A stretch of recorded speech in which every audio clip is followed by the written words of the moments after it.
Thank you very much, Susanna, and thank you for the wonderful invitation to come down to London to speak to you this evening, and thank you all for coming out on a Monday night to hear what I have to say about this very important issue, as Susanna intimated in her wonderful introduction. I must say it's a real pleasure to be invited down and to do anything associated with Le Monde, a news outlet that I'm a particular fan of and very pleased to be associated with this evening. I believe I got this invite from Susanna because she saw a news piece, a news item that I wrote about that crisis in the Horn of Africa. So I don't think it was actually reading my book on a much earlier crisis in Ireland. And I say this as a preface to my comments, really, because I see myself, I suppose, first and foremost as a historical geographer, as someone who probably spends a bit more time than they ought to in archives and reading old manuscripts. But more recently, since my book has come out, I've been trying to come more into the present and to talk about the continuing sort of salience of certain ideas that were articulated in the 19th century and their relevance to the present. In particular, it seems to me that we're trapped in a kind of Victorian mindset in the way that we think about hunger. So that's kind of what I want to do tonight, is to take you from that, through that sort of journey from the 19th century through to the present. But it's in the present that I want to start this evening. If you turn on your TV or radio or open up a newspaper, you're very likely to be confronted with a very powerful and persuasive image of why famine occurs. Take, for instance, the recent coverage of the famine in East Africa, where, according to UNICEF, as many as 10 million people were affected. Now, most commentaries of that particular food crisis see famine, or blame famine, on a combination of militia activity, exacerbated by spiraling population growth, and one of the worst droughts to hit the region since the 1950s. So a very simple question, I suppose, since that sort of image is bandied around a lot, is to ask whether, in fact, it's an accurate portrayal of what actually causes famines.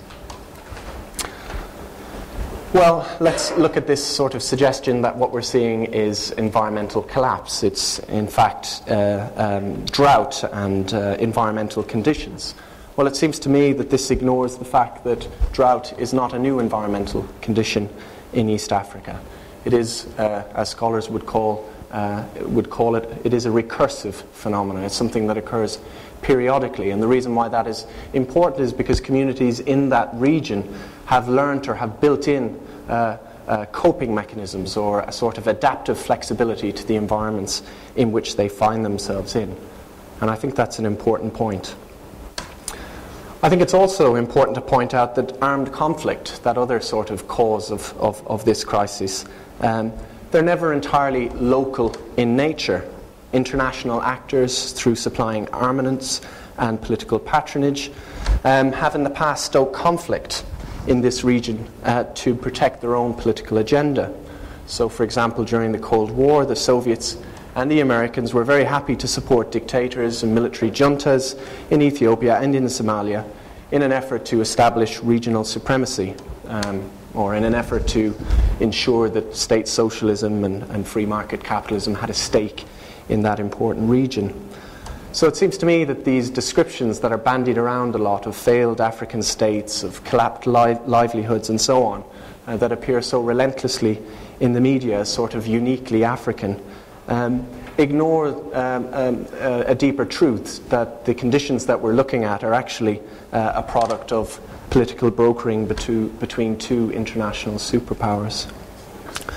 Nor is the assumption correct that the current crisis is the result of an exploding population pressures or environmental collapse. In other words, the assumption that what we're seeing is Malthus redux. It's the 21st century vision of what Malthus first spoke about at the end of the 18th century. As the geographer William Moseley points out in an interesting comparison, he says, consider Oklahoma, a semi-arid region located in south-central region of the United States, and it too suffered a severe drought in 2011. Oklahoma is in fact more densely populated than Somalia. It has 21 residents per square kilometre, whereas Somalia has just 13. But its residents per capita consumption levels are more than 45 times that of the average Somali citizen. Yet drought in Oklahoma did not develop into a full-blown food crisis, never mind a death-dealing famine. So why is famine erupting now? Why, if those causal explanations are at least not the whole story?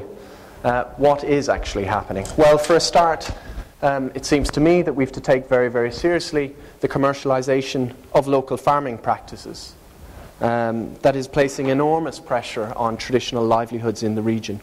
Essentially, as large-scale commercial farms are expanding, the roots of herders and pastoral farmers have become more and more concentrated into smaller and smaller pockets of land that are thus more vulnerable to drought.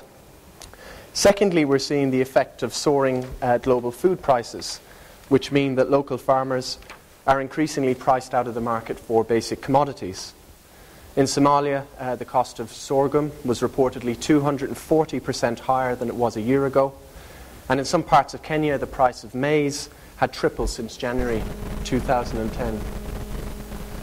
The global food price index, as you can see in the top right-hand corner, is now hovering at all-time historic highs. So the secondary question then is, what's causing this sort of extreme price volatility? Again, a variety of factors are placing huge demand on food while simultaneously constraining global supplies. What are these factors? Well, they include high energy prices because the global food economy is so linked to the oil economy. They include the diversion of grain to livestock feed as we move up the food chain and consume more meat and dairy products. And they include the diversion of food crops for fuel crops, the beginnings of the agro-fuel complex, as many are calling it. And they also they also have to do with foreign governments and private capital increasingly turning to Africa and buying land or land grabbing in a bid to increase profits. Now, I might have time towards the end to return to this point about grabbing land, but for the moment I want to register a critically important point here, and that is the distinction between relative scarcity and absolute scarcity. The latter term, absolute scarcity, implies a massive decline in the availability of food, whereas the term relative scarcity implies the decline of the availability of food for certain peoples in certain places for a variety of reasons.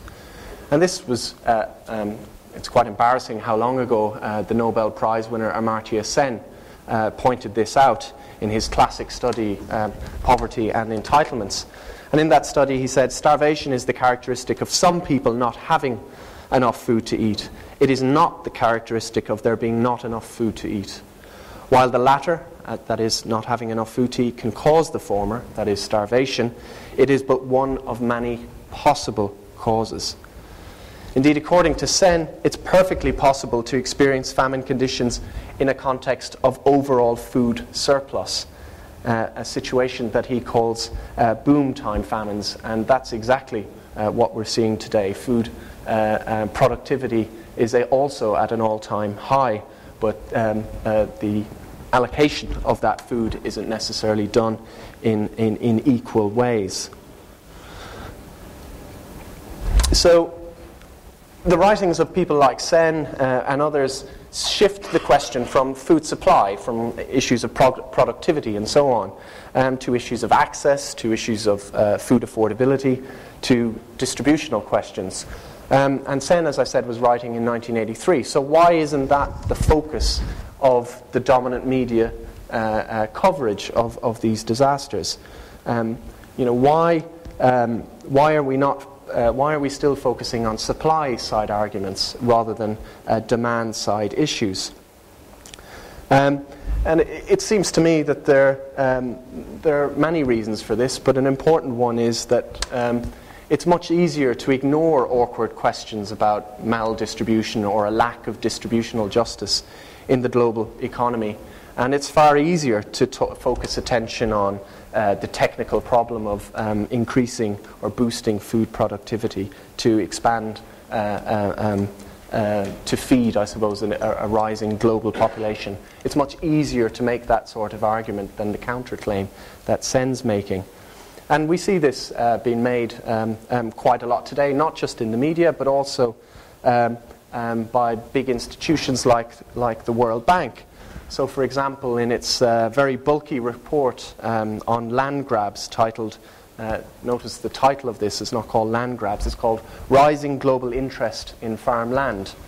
The World Bank goes to great lengths to establish the fact that actually a lot of land in the global south, and especially in Africa, is unutilized and could be set in line for what they call a productivity increase through foreign investment. The report goes on to say that none of the African countries of most interest to foreign investors is now achieving more than 30% of the potential yield of currently cultivated areas. And this report is peppered with maps, so the use of geography here for a geographer like me is quite interesting and quite alarming. It's peppered with these sorts of maps that show how this productivity might play out pictorially. But the important point here is that the bank is reflecting a kind of long-standing view about agrarian transition and about agrarian development. So, for example, its 2008 report entitled Agriculture for Development goes so far as to claim that smallholders who find themselves unable to compete in a global food economy should simply hand over their land to what they call more productive users and take up wage labour. In other words, in the great global future that we're all heading into, there mightn't be a place for smallholders who have been living more or less a kind of subsistence lives. Now, it seems to me that these sorts of accounts depoliticize how hunger is caused. It's not a political problem of distribution, as I've been saying. It's actually a technical problem of how best to realize productivity increases. And this is ideologically attractive, I think, because it sets the grounds for a whole series of modernizing reforms. So these are descriptions of what's wrong with Africa and hunger in South Asia and so on, that actually lead to a series of prescriptions. So we have to take these things tremendously seriously. And it seems to me that these prescriptions and these sorts of views of how best to bring modernity and reform to these places actually in themselves constitute a form of violence to these parts of the world. Now, in talking about this logic and why it dominates today, I will mostly be focusing on a 19th century famine, a famine in Ireland. And I'll focusing on this not just because I'm a historical geographer with interests in the 19th century, or because I believe Ireland is somehow exceptional. There were huge famines in India in the 19th century that one could equally talk about. But I'm talking about it because I believe that many of the views that characterize this sort of development ideology today are actually the product of 19th century thinking about poverty and famines. So I think we're far more Victorian in our mindset than we ordinarily would like to think of ourselves.